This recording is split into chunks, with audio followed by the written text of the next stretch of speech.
Okay friends, UPSC 2025 का एक question critical minerals के ऊपर आया था। तो आइए इसको सॉल्व करते हैं सिंपल एलिमिनेशन टेक्निक से। तो पहला स्टेटमेंट कहता है India has joined the mineral security partnership. मान लीजिए कि इस बारे में हमको नहीं पता है। तो सेकंड स्टेटमेंट पे आते हैं, India is a resource rich country in all the 30 critical minerals that it has identified. तो इस स्टेटमेंट को अगर हम पहले देखें तो ये कह रहे हैं कि इंडिया एक रिसोर्स रिच है, मतलब यहाँ पर बहुत अबंडेंट मात्रा में 30 क्रिटिकल मिनरल्स में सारे मिनरल्स प्रेजेंट हैं। तो जैसे कि अगर कोई भी नॉर्मल इंसान जानता होगा, जो थोड़ा स्टडी करता होगा, कि हम रिसोर्स रिच बहुत कम मिनरल्स में हैं और कई मिनरल्स हमको इंपोर्ट करने पड़ते हैं।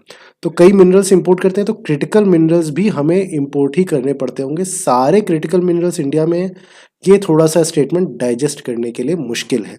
तो इसलिए ये सेकंड स्टेटमेंट को हम गलत ही मानेंगे, because all the 30 critical minerals अगर इंडिया इंपोर्ट करता होता तो अगर इंडिया के पास होता खुद, तो इंडिया खुद में एक बहुत बड़ी सुपर पावर बन सकता था। तो अगर सेकंड स्टेटमेंट को हम गलत मानते हैं तो ये पहला ऑप्शन गलत हो जाता है, दूसरा भी ऑप्शन गलत हो जाता है और डी भी गलत हो जाता है। तो आंसर बचता है सी, और सी ही आपका करेक्ट आंसर है।